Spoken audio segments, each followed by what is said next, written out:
Hey, this is Dominic, and this is your home for the cutting-edge conversations on optimizing your personal performance, lighting up your sex life, and living a purpose-driven life of your own design.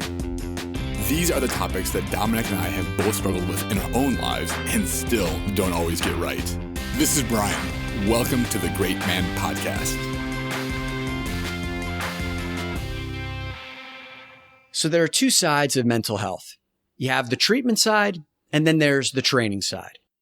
Now, most of what we hear about is on the treatment side, where mental illness resides, right? Where there's trauma, where there's something that's painful, where you're in therapy, you're trying to fix something. But what too few of us have access to is the mental training side of things, where we proactively train to optimize performance. And obviously, this is something that Brian and I spend a lot of time thinking about. Now, one of the essential ingredients of achieving optimal performance is consistent access to a steady mind. But a steady mind doesn't happen by accident, guys. You need to train for it, especially when there's so many demands on your time and your attention, and we have so many distractions, whether it's with our phone or other technologies. So today, we are talking about practical training strategies with Dr. Seth Hickerson to steady your mind for optimal performance. So who is Dr. Seth Hickerson? Well, first of all, he was brought to the show by one of our previous guests and members of the Great Man Within community, Jay Washington, who you might remember from our Uncomfortable Conversations with a Black Man episode. Dr. Seth Hickerson is a mental performance training coach who has his doctorate in leadership studies. He is the founder of mysteadymind.com, which delivers mindfulness and resiliency training to help you manage your emotions, focus your mind, and elevate performance in career and personal life. And during this episode today, he's going to be telling you about the program that's available on mysteadymind.com. That's 9-module training program for $299. He's offered us a 25% off discount code, which is linked in the show notes here, that you could take if you desire at the end of the episode. Dr. Seth served in 2 branches of the military, the Navy and the Air Force, and he became really passionate about talking about mindset training, emotions training, because when he grew up, he was a star athlete in 3 different sports. He went on to get a scholarship to play baseball in college, but he, as he describes himself, was a shithead kid who kind of just showed up, either drunk or high, was more concerned with parties and chasing girls than he was with living, an optimal life. He had that scholarship pulled, found his identity shattered, which led him into some dark spaces around anxiety, depression, numbing out with alcohol and other drugs, and recognized eventually over the course of time through a lot of trials and tribulations that he was the product of a system that never taught us how to train the mind. And so through his dark days, he's learned how to bring training strategies to others. So in this episode, you can learn the 2 processes that you need to achieve a steady mind. He's got a formula for you. It's really simple and it's actually quite powerful. We talk about how mental training can boost your optimal performance frequency from 20% of the time to up to 80% of the time. And he'll teach you the 6 mental skills that you need to train to boost from 20% to 80%. He talks about the 3 ways to train a human being and how we have access oftentimes to 2 of those training programs and how there's one that we often ignore. And at the very end of the episode, Dr. Seth talks about the 3 most difficult words for a man to say. And spoiler alert, they're not, "I love you." So enjoy today's episode on mental training for a steady mind featuring Dr. Seth Hickerson.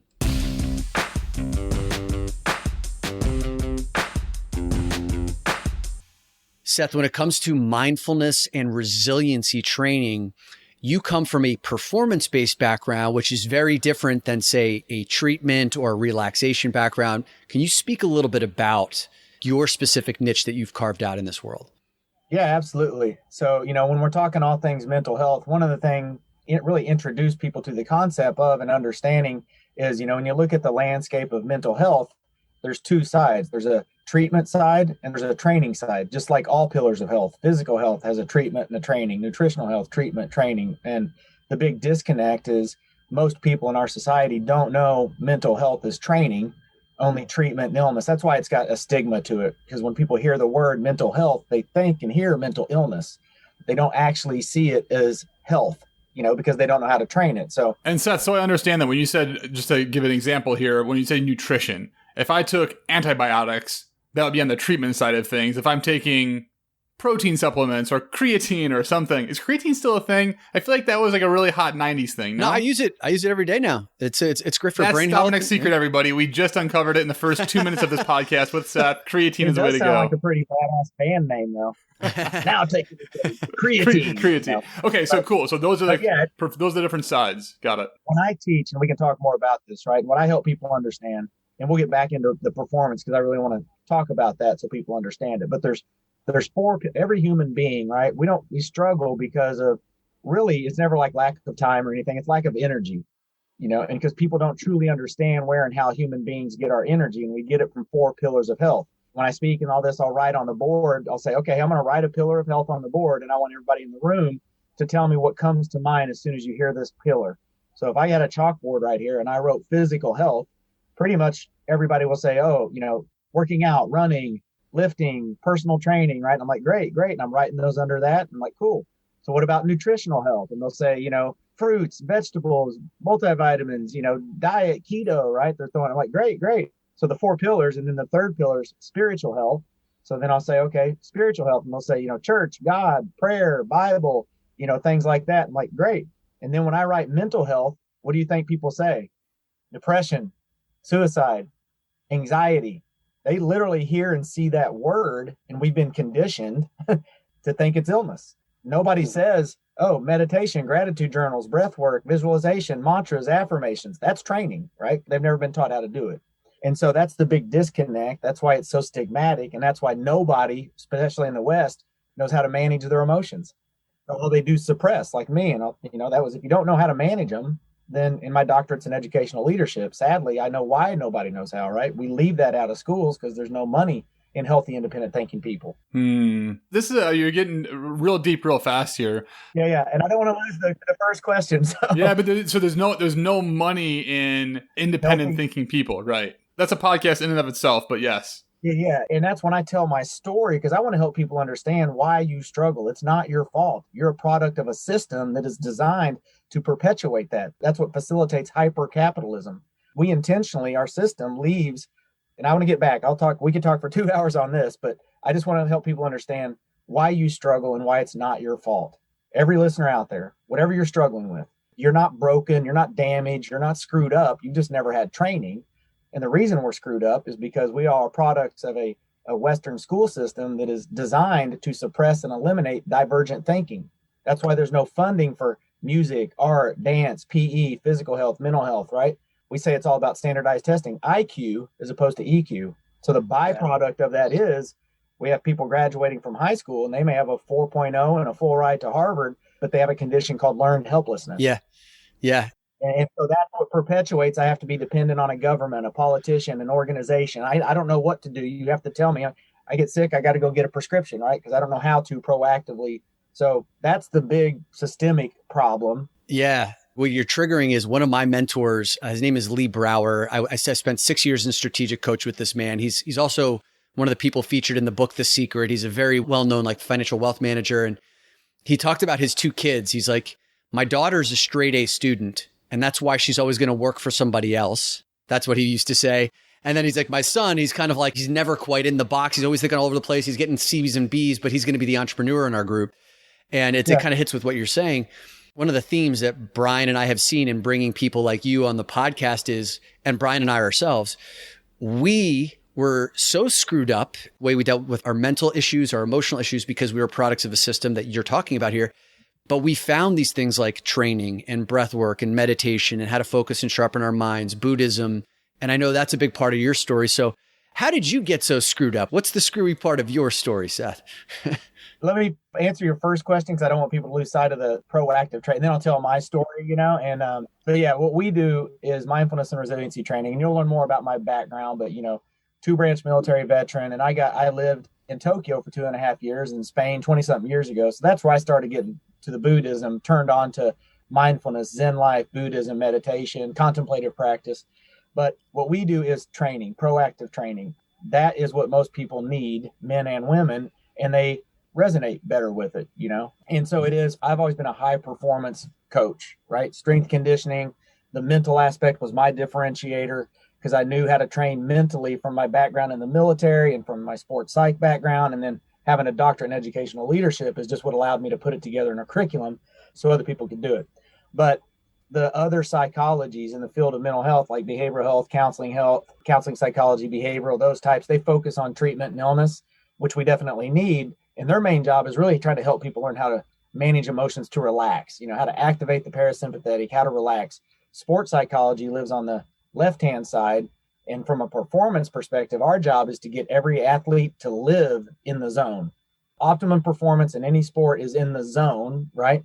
And the zone means you basically live in flow state, Zen state, whatever they want to call it. And the zone means I am constantly in this perfect balance, steady mind of rested and alert. If anybody was an athlete, when I'm explaining it, so if do you guys play sports, either one of you? Yeah, both baseball players, and I grew up playing football too. Okay, so you know it as athletes, right? If you were untrained and you went out and had 10 baseball games over 10 days, you would be in the zone 20% of the time. 2 of those 10 games, and we've all felt it, right? Like the ball was this big and massive and everything slowed down and you were 4 for 4 with whatever. You go, man, I was in the zone. Right? So as a human and human behavior, like our body and brain and talent will align perfectly for optimum performance about 20% of the time of whatever. So when you learn, like the elite athletes learn to train mentally, and then when you train mentally, and so I say this, there's only 3 ways you can train a human being. And you'll hear me say train 1,000 times.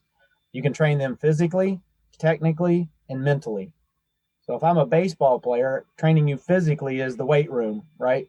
Getting your body in shape, working all that. Technically, it might be your swing mechanics, your footwork, your glove work, right? What are the technical aspects of my performance? And then I also have to train you mentally. And that's the big disconnect. And we'll come back to my story. Most athletes never get access to legit mental training. And it's the most important one. And so when you train an athlete mentally, if I trained you, Dom, and then you went out and played 10 games of baseball, you would be in the zone 80% of the time. You just live there. You get up in the morning, you do routines that we use, a mental health training routine, right? So to have a steady mind as you go into the day, and now you're steady with all stress, not just baseball stress, and the whole reason, if you want to get into my story about how screwed up and fucked up I was because I was a great athlete, 3-sport athlete, age 5, football, basketball, baseball, but I was a shithead kid. All I cared about was partying, smoking weed, chasing women. And I was that kind of kid that could show up to a baseball game hungover and high and go 3 for 4 with a home run and 4 RBIs. And you know what I mean? My thought was, I'm such a badass. I'm just going to play sports. Nothing else matters. I'm going to, go on and go to college and play pro baseball. That was my game plan in life.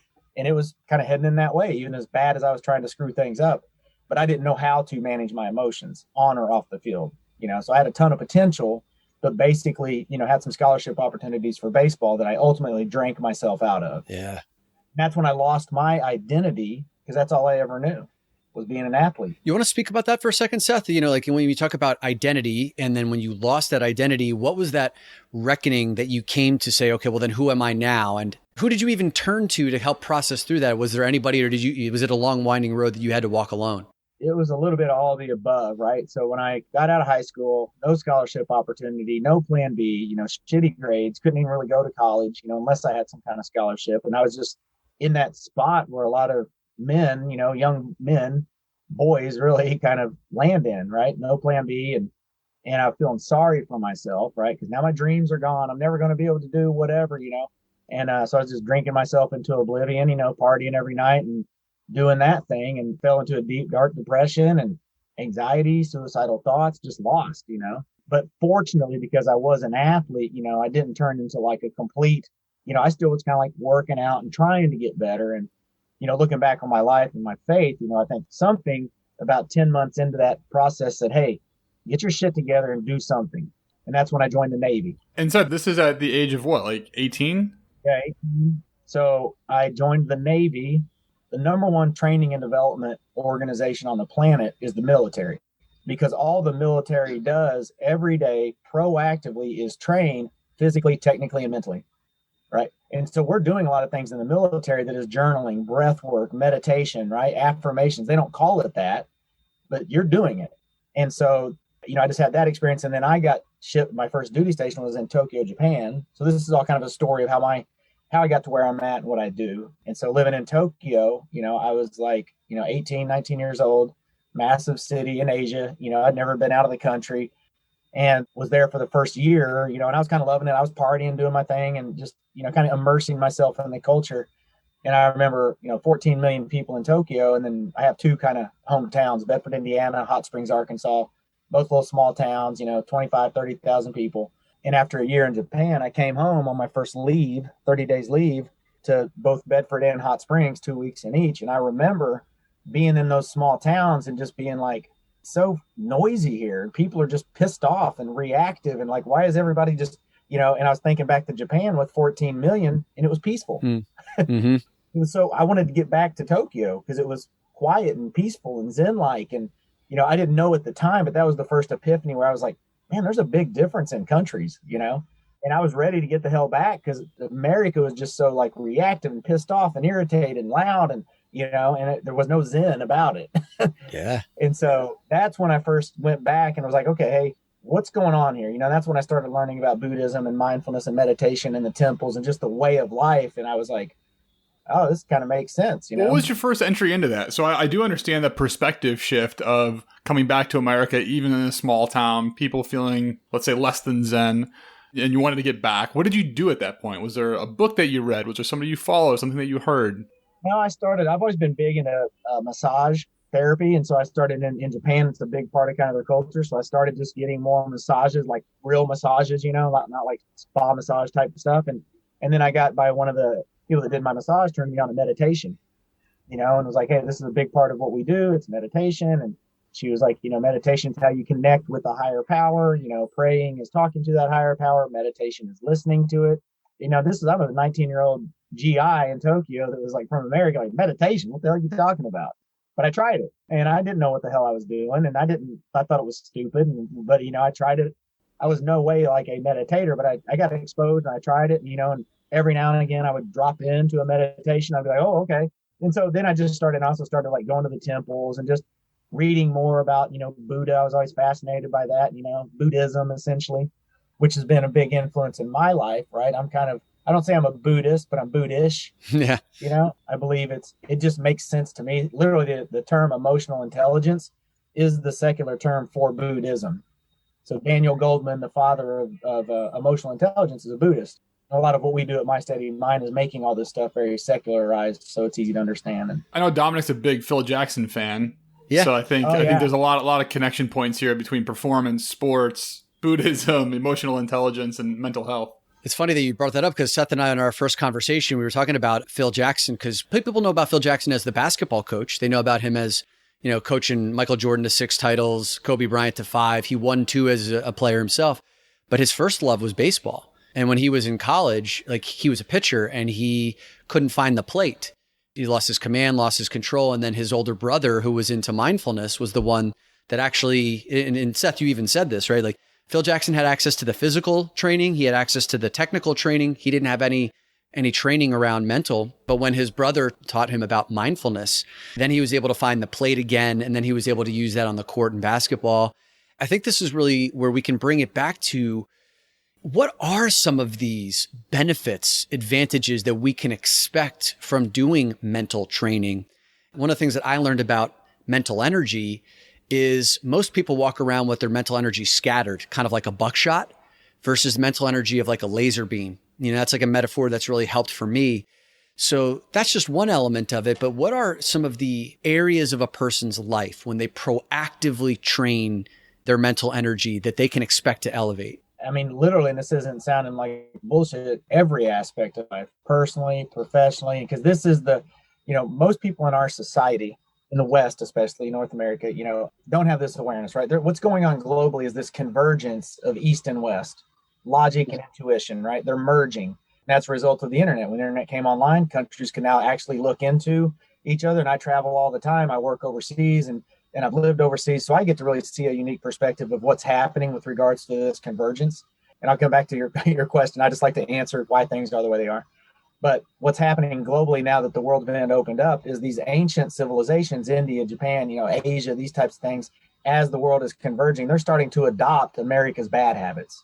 So they're starting to get fatter, more celebrity centric, more like political. They've peered into North America to see how we do things, and they're adopting our bad habits. Well, we have peered into their countries, and we're starting finally, thank God, to adopt their good habits.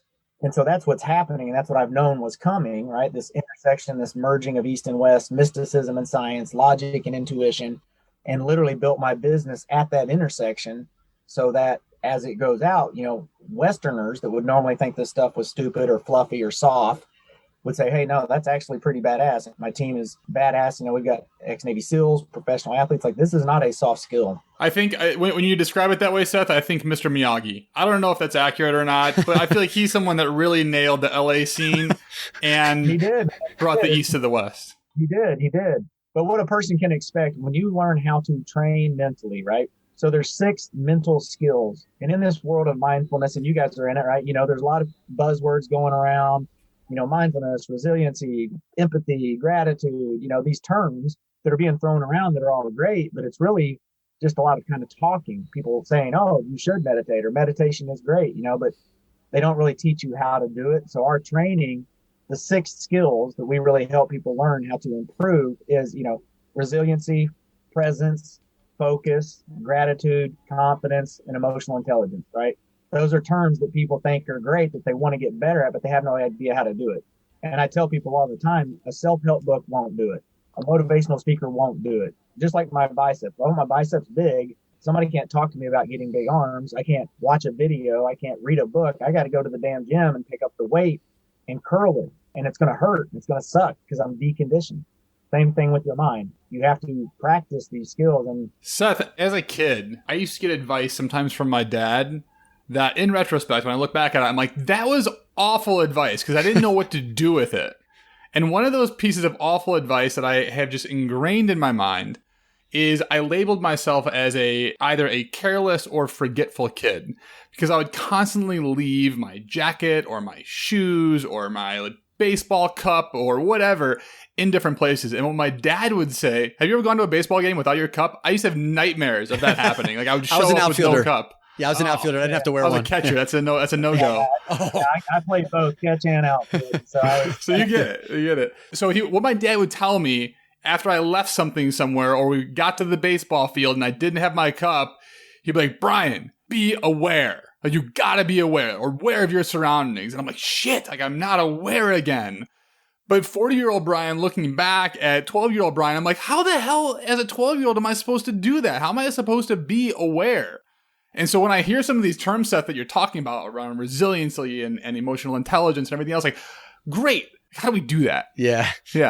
And so I'll talk that awareness. First, I'll say on the cup subject, there's nothing worse than having to borrow another guy's cup. That's like the ultimate just dirty. Yeah. Oh God. And I've had to do that multiple times. Oh yeah. Switch in the dugout. You had to switch in real time. Yeah. In the dugout, like he pulls it out, just like wet and sweat. Here you go, I'm so man. glad I'm not the only one. Yeah. So cup stories were bad. But so coming back to performance and on what you're talking about there, Brian, right, is the people I train, right, and in the military and the special ops and the athletes and the high performing people, what we're training people to become is unfuckwithable. I want people to be unfuckwithable. And what that means, and the only way you can become it, is by mastering 2 things: self-awareness and situational awareness. Self-awareness means I have mastery of my thoughts, which control my mind. And my self-awareness also means I have mastery of my breath, which controls my nervous system. And then situational awareness is, okay, what's around me? And the only way you can do that is to be present. And most people in our society don't do any of that. They have no self-awareness, they have no situational awareness, and they're never present. It's very difficult to go through this life when you're that. And we can talk, I don't know, you want to talk about the STIA process at some point, which is how neural pathways are formed in our brain. So that's just how most people live. They get up, they have no self-awareness, they have no control over their thoughts, they have no control over their breath, they have no control over because they're looking on their phone, and and then they wonder why they're tired, worn out, fucking up, making bad decisions, can't get good jobs. We have a perfect example here. It's like there are a lot of people probably who are listening to the show right now who also forget their things. They forget their keys, they leave their phone in places. And, Brian, when he was 14, was leaving his cup he was leaving his cup on the sideline.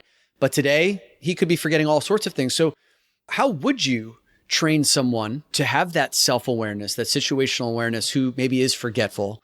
Like, what is that process? Okay, so one of the things I help people understand too, right, on that. So I'll talk about self-fulfilling prophecy and how that works, right? For somebody that says, oh, I'm so forgetful or whatever. So first, and you'll hear the word mindset thrown around a lot. Everybody out there's a mindset coach these days. Oh, mindset. But you ask any one of them, okay, well, what is a mindset? Literally, what's the neurological structure that facilitates it? Most of them can't answer that. So I'm like, okay, you can't claim yourself to be a mindset coach unless you literally know how to restructure someone's brain. So mindsets are a result of your brain set, the structure of your neural network. That's what creates a person's mindset, good mindset, bad, whatever it is. And so the only way you can facilitate change in that is through a progressive acquisition of skills, awareness, which is what my training does, so that through neuroplasticity, you can intentionally and deliberately break old neural pathways, right? Create new ones and essentially restructure your brain so that you now have a new mindset. So one of the things I would tell if somebody says, I am whatever, I'm so forgetful. So that the way a neural network is created is the STIA process. So STIA means stimulus, thought, emotion, action.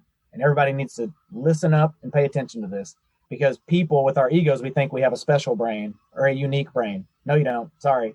Brains work one way. So this is how brains work. So we as humans experience stimulus two different ways. So we experience stimulus first and foremost energetically through limbic resonance. So we have bacteria that aligns our gut. Humans are electromagnetic beings. We're always putting off energy. Everything's vibrating. Everything's putting off energy. And that's what basically sends signals to us through the bacteria in our gut pick up on energy signals, and it resonates and send to brain. The limbic is down here. That's where your action lives. The limbic, the lizard brain, the limbic brain. So that's the fastest way we receive stimulus. So if I walk by a negative, shitty person and they're putting off negative, shitty energy, they don't have to say anything. I feel it and it resonates up. And so then it makes you do what you do based on that vibration. The other way we receive stimulus is through the five senses: see, taste, touch, hear, feel, smell, And so that has to come through our eyes and ears or hands and go through our prefrontal cortex and the front part of our brain to get down here. And so a lot of things can happen in that. So if somebody says, oh, I'm so forgetful, like literally they say that or they think that, they are facilitating that STIA process. So the neural network is a result of that STIA process happening, and it forms neural pathways. Once neural pathways connect, enough of them, they form a neural bundle, and then enough neural bundles makes up a neural network, and that's your brain. And that's what creates. So if Brian is always saying, oh, I'm so forgetful, every word we say matters because it's an instruction to facilitate that process. All our brain wants to do is what we tell it. It doesn't know you're joking. It doesn't know you're being facetious. So when you say, I'm so forgetful, what happens is you're initiating that process and you're going to speak that into existence, right? So the thing in performance, all performance, and what this training does is if we want to unlock our true potential in life or sport or whatever we're doing, we have to identify and eliminate subconscious self-sabotaging behavior. And that's what, we would work with Brian and say, okay, the reason you keep forgetting is because you're telling yourself, I'm so forgetful. Your brain will make sure that you continue to forget shit, period. Yeah. And so you have to go in and learn how to break those old neural connections and reform them so that you can find your damn keys or whatever it is. I am wise and remember everything. Let's get that pathway built, baby. Here we go. That's right. Yeah. James Clear talks about that as one of the biggest insights I had from reading Atomic Habits, where he said, one of the reasons why our behavior change efforts fail is because we try to change the behavior versus the underlying identity.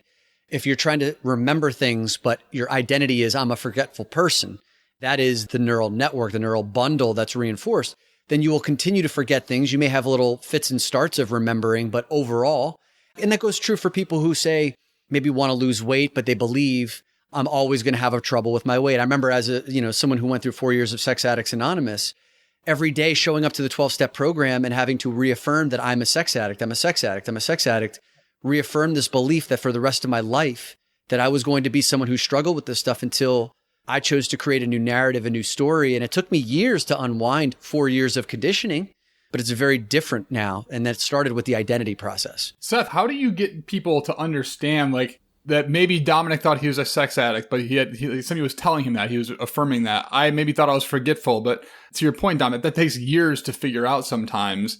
How do you show people these blind spots or these self-sabotaging affirmations that we have? Right. like I said, I'm a Buddhist guy, right? So my training, what I do for work every day and what we provide people is kind of my dharma, right? My eightfold path, so to speak. So it's ninefold really for me. So our training is 9 modules, and there's only one way Dom or anybody can do it, right? It has to be a process, a step-by-step thing sequentially. And so all of our modules have, so part of it is inward reflection, right? You got to give Dom an opportunity or anybody else an opportunity to dig deep and reflect inwardly and identify these things. And then once they identify them, you got to give them the certain things past that to build it up. So you can go through like Dom did and figure it out over 4 years of just self-help and trying to grow and do your thing.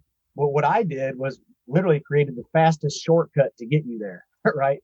So you could go figure it out over the next 5 years, or you could do this 9-step process and get there, in 2 months. You could probably stop the sell right there. I think people are in to figure out all their pieces in 2 months. I like it. Yeah, I mean, and that's not bullshit. I'm not blowing smoke up their ass. I mean, I've done this long enough and I've been around. There's one way to do it, right? There's different maybe approaches, but we make it fun and engaging, and can all be done virtually with the course and coaching, but it's a path, right? So the first 2 modules in our lesson teach you about the brain, how it works, what neuroplasticity is, because that's a big disconnect in this space. A lot of people are interested, but if you just say, hey, you should meditate because it's so good, hey, you should do affirmations, if the person doesn't know like why, okay, I hear you, but why? I don't, and then they try it like once and like, oh, that sucks. I can't, so you have to lay the foundation so they understand how your mind works, right? And then once they get that, the purpose is, so the STIA process, most untrained people in our society, which is about 99% of them, that's STEA. There's no gap between the S and the T. The stimulus and then the thought. Stimulus and thoughts, right? So if there's no gap between stimulus and thoughts, it means you are at the mercy of all stimulus. That's right. Most all stimulus we see here on a daily basis is usually negative or perceived as negative. And this is backed by research, right? So the normal person out there has about 75 to 100,000 thoughts a day. And without any awareness, that means about 75%, if you have 100,000 thoughts a day, about 75,000 are negative. It can be subtle or whatever, but a negative thought creates a negative emotion. A negative emotion is energy in motion, right? That drives action. That's how the STIA process. So the training and the awareness is you have to learn how stimulus works, control what stimulus you can, and then defend yourself against the stimulus you can't. The only way you can do that is by having a gap between stimulus and thought. Your thought is the thing you are protecting like gold. So most people don't have that gap. So they just get up and they go and they react to everything, sticks to them, pisses them off, makes them irritated, mental energy shit, your decision making. We see this often in the spiritual community, and whether that's a religious Christian community or what have you, or just in I call it the broader spiritual community. People are like, I can't be in that space. I can't be around the stimulus because of how it's going to affect me. And I always thought that was like a really strange thing, because how else are you going to really understand and get perspective? But what you're providing here is like, if we have that gap, then we have some level of choice. I like how you phrased it. We're not at the mercy of the stimulus. And so most people that don't have that gap, what they do not have is free will. That gap is where a person's free will lives, where you have the space and time to respond and reframe a situation, do whatever you need to do to control that. So that's massive. I mean, that's all humanity needs to understand that. And so it's in that gap. And then so when you go through our training, the first 2 modules are teaching you about it, the neuroscience, the gap. And then the next 6 modules are teaching you how to put the skills of mindfulness and resiliency in that gap. So here's how you put resiliency in that gap. Here's how you put gratitude in that gap. And ours is training, right? So we say, here's the techniques you can deploy, when you need to utilize gratitude or when you need to utilize focus. And so that's, it just makes sense. And it's a long way to answer your question, but it's like you have to give people space and training in a step-by-step process that they can inwardly reflect and practice these techniques that help that specific skill. Yeah. I mean, one of our favorite quotes here is Viktor Frankl's, in between stimulus and response, there is a space. In that space is your ability to make new choices. And in those new choices lies your growth and your freedom. And that's exactly what you're saying here is. Yeah, Viktor Frankl is the godfather of all this, right? And what you've done with STIA is it almost breaks it down even more granular, because, he talks about stimulus response, which would be, I would say, the S and the A of your STIA, like the stimulus and then the action. But the response, there's really 3 responses: the responses of the thoughts, the responses of the emotions, the responses of the actions. And And those are all conflated for most people. And that's why people are wondering why, they get triggered all the time, why every day feels the same. And when you're talking about 100,000 thoughts on a given day, we've seen statistics by guys like Dr. Joe Dispenza who say 90% of those are the same as the day before. And 75% are negative. And 75% are negative. I mean, it's like, and so we start to wonder why our days feel the same. It's a Groundhog's Day. We're unhappy and it feels like we don't have free will. Now you've kind of just told us why that all happens. And so, and that's what I help people say, like, because our ego, right? This is another reason why I love Buddhism, right? The root of all suffering is ego. And everybody has one. I don't have an ego. Bullshit. If you tell me you don't have an ego, it means you got a bigger ego. We all have it. So the goal in life is to learn how to detach from that. And with ego and emotions, we want you to just be able to observe them, not evaluate them, right? That's where we get in trouble. Like I evaluate everything. I'm self-critical and self-defeating. And that's because also on the brain, it's wired with a negativity bias. Yeah. So for survival. So it's not your fault. It's your fault if you stay that way. But it may be your fault that you are that way. And I tell people all the time, like, after I talk to you and I show you what we do, if you stay that way, sorry, homie, that's on you, not on me. Yeah. If you want to do something about it, literally, here's it handed to you on a silver platter. But that's what it's about. Yeah, I mean, everybody out there, especially after 2020, right? Nobody's minds are steady. They're scared, worried, ruminating, talking, and that's just a horrible, I've been there. I lived there before, right? It sucks. The goal is to create that space, right? So you can give yourself some grace and you can give yourself some permission to grow and heal, regardless of how fucked up you are or have been. The difference between treatment and training is empowerment. Training empowers you, but you have to do the work, right? Can you give us a couple of those examples? What is the work? Because you mentioned the practice, the training in order to create the gap. So what are those gap trainings? So my business and the way it works, right? I tried to cut through all the noise and make it very simple and easy and understandable. So literally, the steady mind concept is what we're trying to help people live with. That's a mind that has good energy, good purpose, passion, right? All that stuff we want, present, focused, all that stuff that we're desperate for, right? That can only happen with a steady mind. So to achieve a steady mind, there's one formula to get there, one outcome, steady mind. And that's what I've created. So our formula is ECR plus IER equals a steady mind. So that is your emotional control routine, which is essentially what you do kind of in the morning, similar to what you guys are doing with your mindful thing, right? What do I do in the morning that kind of steadies my mind before I jump into the shit of the day? And then your IERs are intermittent energy renewals. So now I have enhanced self-awareness of when I'm getting anxious or tired or pissed off or frustrated. I don't grab onto it and be like, why am I pissed off? Why am I anxious? I observe it. And then I have a gap. I can deploy intermittent energy renewals, which are breath techniques, self-regulation, biohacks, mantras, visualization, affirmation. And so that's what my business does, is exposes you to everything that you can do to create your own formula. And then you go into the training and you try it all out. It's all practical. So each module has, like, if we're on the skill of presence, there's a video that we call the awareness video. So it's kind of like a little mini Netflix. It's like 7 minutes. It's me and it's saying, okay, here's why it's hard to be present. Here's why it sucks. Here's how important it is. And here's why we struggle with it. Then there's an application video where I say, okay, here's the techniques, the skills, the things you can do to start to enhance presence. And that's where they're, self-regulation. We give you all the goods. And then there's reflection activities. And then there's guided meditations. And then there's insight. So it's all, and everything is designed to show you exactly how to do it. And then you take the stuff from that module and then you practice the techniques and stuff throughout the week. Oh man, I love it. Just like going to the gym, right? If I go to the gym to fix my physical health, I may walk in and hate 90% of the equipment, but I find 10% I like. And I do that 10% in a routine manner, ideally daily, and I have good physical health and physical energy. If you don't, you won't, period. And so this is the same approach. And so we expose everybody. A question that I asked Dominic and we often get now is like, well, what's the path? What's the journey to this blissful state or steady state or whatever it may be? And we find ourselves like, hey, here's what worked for us. Like the opportunity is really large. You got to figure out what you worked for. So what I like what you've done with this class is you're like, hey, here's the menu. You're not going to like maybe 90% of it, but you're going to find your 10% within that path, within those guidelines that work for you.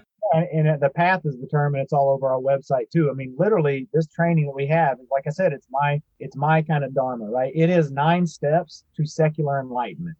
This is the path. If you're on your journey, if you've never started your journey, this course is literally, and that's what I'm saying, it's what took me 20 years of struggling and failing and learning and traveling and training and everything, right? To figure it out. And then once I kind of figured it out and it saved me and my life and made me everything that I've been trying to do and got my shit together, I was like, and as an educator, I was like, okay, how do I turn that into a product that anybody can do? Yeah. And let's talk about this equation about steady mind. And that is ECR plus IER. So ECR is the emotional control routines. I want to spend a minute on the IER, the intermittent energy renewals part of the equation, because when I look at the intermittent energy renewals, these are the things that happen over the course of a long day, right? I mean, we're awake for 16, 17, 18 hours, sometimes more than that, right? And we're going. And even if someone has an emotional control routine in the morning, right? Breath work, meditation, get your spiritual thing going, do some journaling. I often find what's missing for a lot of people is over those 17, 18 hours that follow are those intermittent energy renewals. And then that's when at the end of the day, people just kind of collapse and their evening routines go to hell, and watching TV, Netflix, watching too much news. And I've certainly been there before.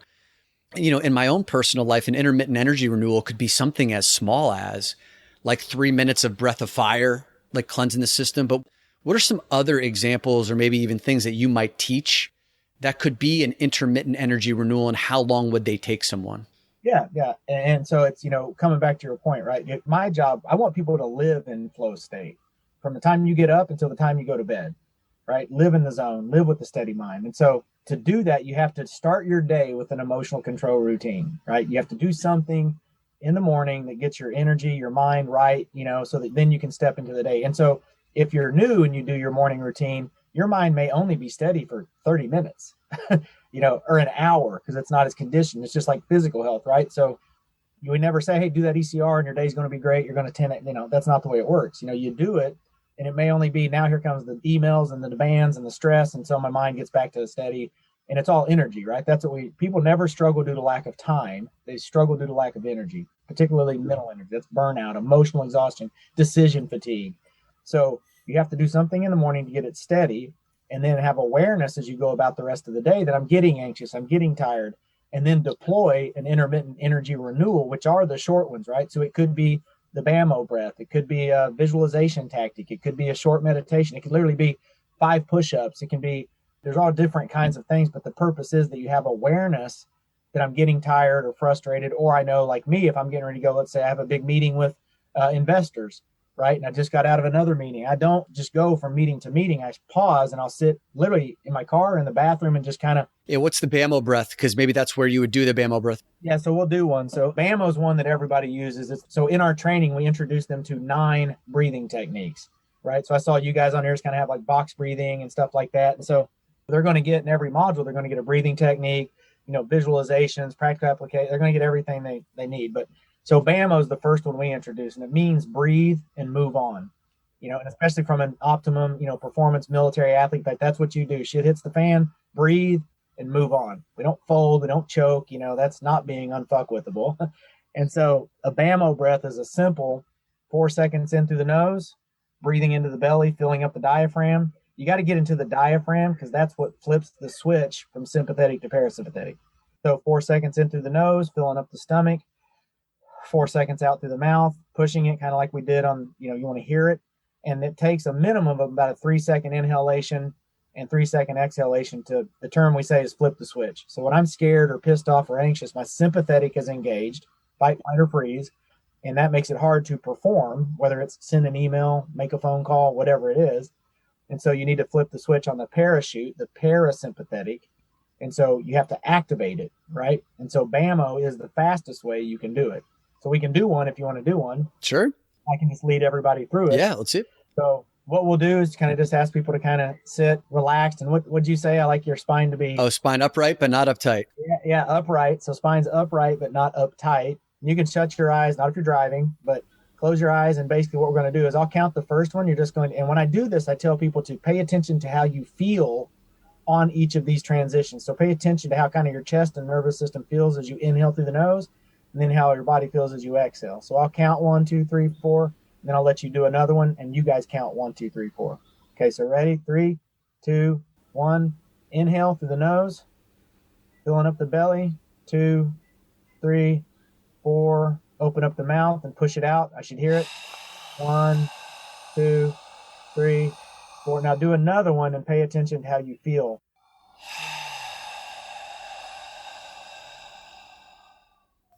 Already started to settle down. Yeah. BAMO.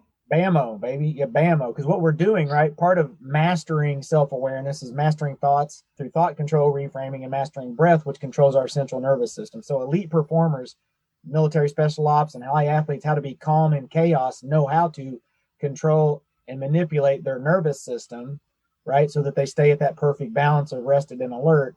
So when we do an inhalation, we are activating the sympathetic, the alert phase, right? And when you hold it at the top with like a box breath, you're staying in sympathetic.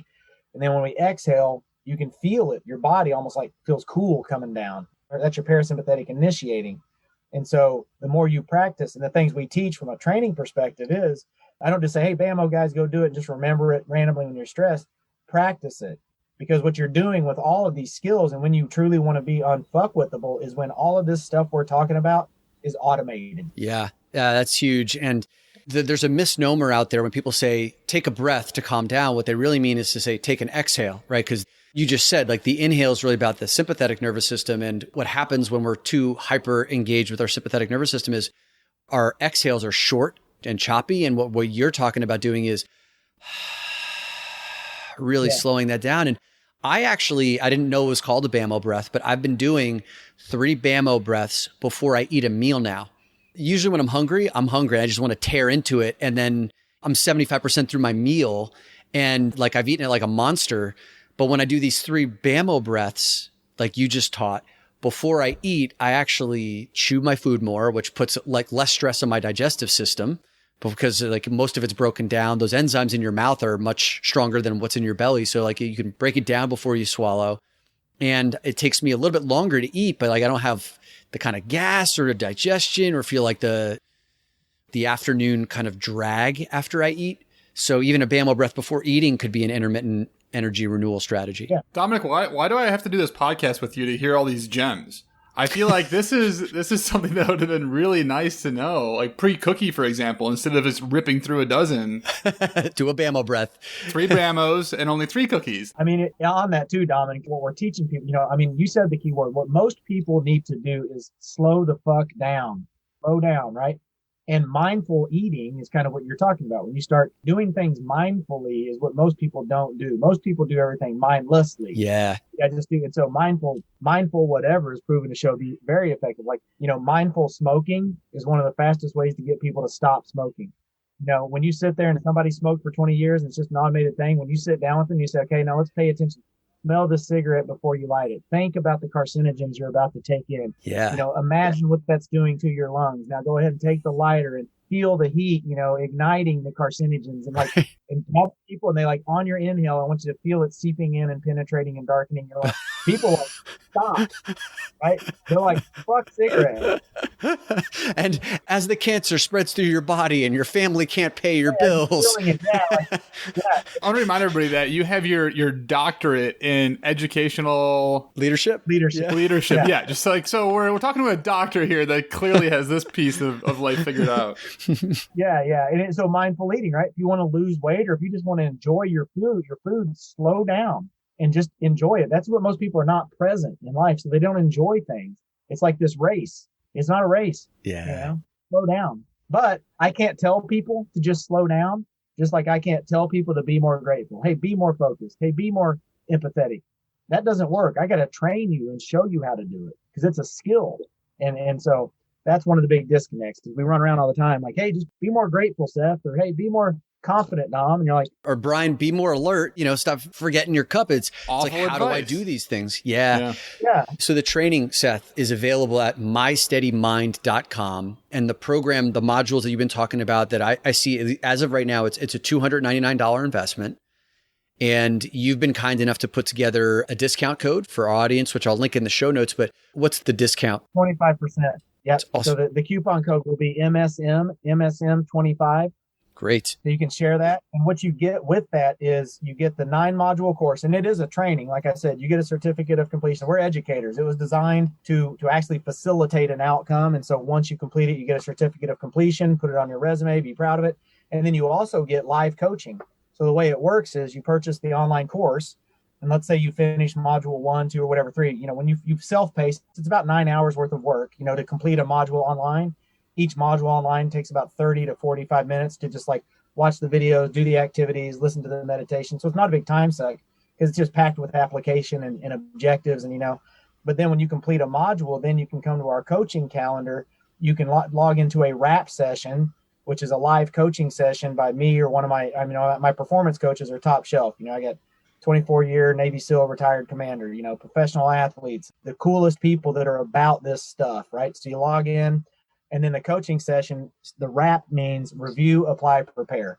So you complete a module, you check out when there's a wrap session, you log in, and then in that session, we're going to review what was in the module. So, hey, what was in this module? What was important? What were the ahas? What were the takeaways? Then we're going to apply. So how do we apply these skills to your personal life, your professional life? How do you make it part of your ECR or IER? And then we prepare. So, hey, next module is on focus. So let's talk about what focus is. And so you move through the 9 module training with coaching along the way. And then it kind of teaches you how to think and train and create your formula. And then what we're building, and probably would be done within the next maybe 6 months, is once you get out of the training, you'll be able to pick and choose kind of a la carte courses, like, oh, now I really want to go work on something under gratitude. Right. But you have to go through the 9 modules first to learn. Foundations course. Yeah, it's cool. Yeah. And then we have an assessment too. That's a differentiator with us is, I've always said, in God we trust, all others bring data. Right. We are data people, have analysis and outcomes team. And so it starts with an assessment that kind of where you're at with some of the things that we measure. And then you go through the training, post-assess, see where you're at, and then that will dictate what happens next. Well, your website, has the assessment for free online, and I ended up taking it beforehand. And what I liked about it is it's, the questions, you don't know this in advance, but when you get your survey results, you can see the questions are chunked up under these different categories of leadership and concentration and positive mental attitude, or your ability to manage your anxiety and self-control. And some of these questions, which I think are great awareness questions that get you to assess, how often do I do these things? Like, hey, do external factors such as gossip or people slacking off distract you from focusing on the goal? Always, sometimes, never, often, those kinds of things. And then this assessment provides you with scores and it kind of shows you where maybe you're proficient, where you're a beginner or novice or just competent. So you can do that assessment for free. It's also at mysteadymind.com, which I'll link in the show notes. And then if, you take the test like that, and then you want to do the training, we have that discount code for MSM25. It'll be $75 off the $299 investment. And then some will be on their way to sharpening their mind and training, actually doing the work to train it. Absolutely. And if people take the assessment, just if the profile comes back and says boost on it, we just haven't rebranded the assessment profile yet for My Steady Mind. So if they're like, what's this? But yeah, that's the assessment. So click it, take it. It takes about 15 minutes. Just be honest and fast when you take it, because like I tell everybody, right, you can't grow if you don't know. Nice. So we have to know. And then you move through the training. It's designed to enhance and improve all 6 of those dimensions. Post-assess, and you may say, hey, my positive mental attitude score got better. Now anxiety self-control is my next lowest. And then that's what they'll be able to say. Now I'm going to go do a couple smaller modules on anxiety self-control or confidence or whatever. Beautiful. Yeah, it's a pretty cool system. Seth, is there anything else that you wanted to get in here before we wrap? No, just just grateful and thankful again to be on here and get to meet with people that are about this and helping men, especially. And I know you have some female listeners also, but just, people need help. And I say all the time, it's especially with men, the hardest 3 words to say is not I love you, it's I need help. Yeah. And it's okay. And this allows you to kind of get some help in a fun, cool way. And, you're not having to, it's what we need. You have to be vulnerable if you want to grow. I've been there. I'm not perfect, but I practice this stuff and it certainly helps me be steady most days. Everything's about progress, never perfection. Right. Increasing the probability of a better outcome than a bad one. And this training is what maximizes that potential. It is time to take action from this episode with Dr. Seth Hickerson on training strategies for a steady mind. What is the one thing that you are going to put into practice right now to make sure that this is implemented in your life? Are you going to head over to mysteadymind.com and take that free questionnaire? Are you going to sign up for the training program? The 25% off discount code is in the show notes right now. Are you going to take those 3 breaths before you eat? What is something that you are going to be taking away from this episode that you're going to implement right now? And as always, head over to the Facebook group for men, the Great Man Within Facebook group, also linked in the show notes, and let us know how you're taking action in your life.